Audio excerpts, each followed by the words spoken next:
So one of the things that we decided we needed to add to this cutter was a stop. That was something that we've had a few people tell us about, and it was difficult to try to figure out how to put a stop in without jamming the glass in between the stop and the blades. And needless to say, we ran into quite a few issues. But we finally come up with something that we believe is going to work and be beneficial.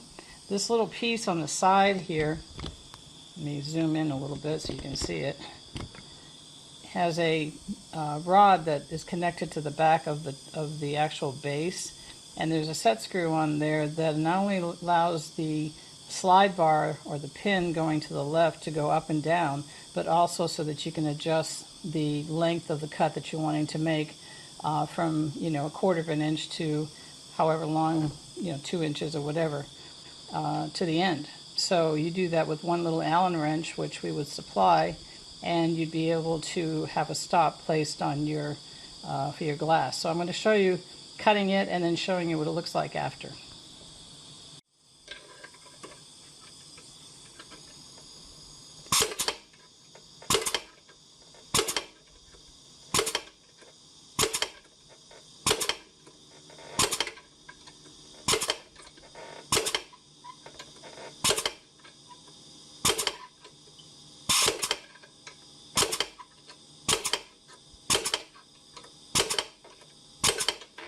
As you can see, it's not jamming up and it's cutting straight.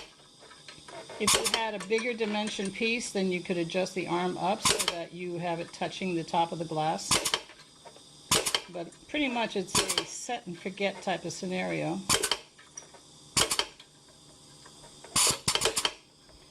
And we're going to take it out.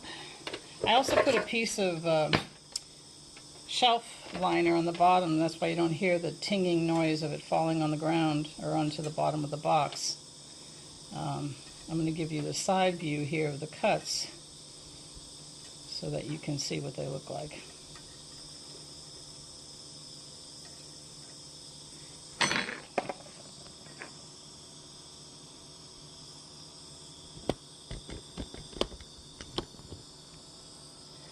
And as you can see, they are uniform in length and squareness.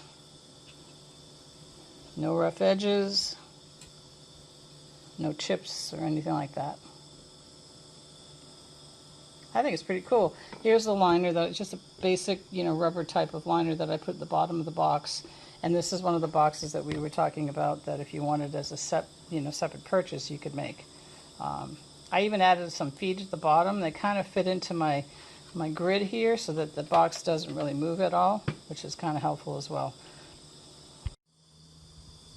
Now another modification we made, and this you have to take into account, this is a test shield that we have here, so ignore the messiness of it, but the principle behind it is instead of having screw holes with thumb screws, now we're going to have slots where the shield can easily go in and come out to clean it, as well as to adjust this pin in here for the stop settings. And so basically all you'll be doing is unscrewing just a little bit of the 4 set screws that are on 2 on either side, and then you can just pull it away so that you can, you know, wipe down your shield, as well as turn around and actually adjust the stop.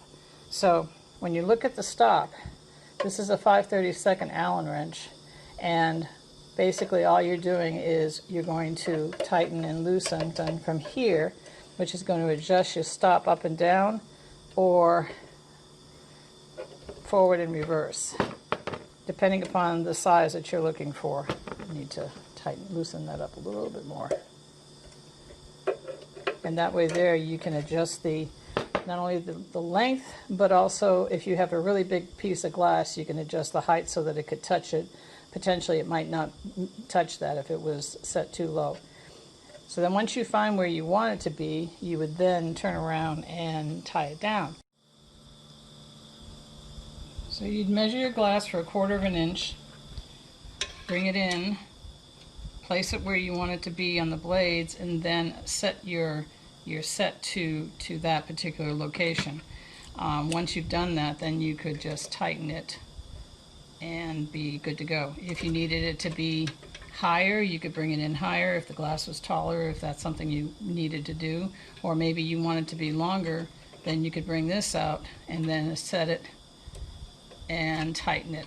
And so when the glass comes back out to that level, push it down a little bit more, you'd be hitting a longer piece of glass stop and continue on with your cuttings as such. Just going to try a few other pieces of glass, a little bit bigger, kind of get you the idea of what I'm talking about here. So even the thicker pieces aren't going to get jammed up in here. Because this piece was too big, it jammed, and I had to stop and adjust the stopper. In this picture, you see at the top uneven pieces. That's not using the stop and getting uniform cuts, but just being different lengths.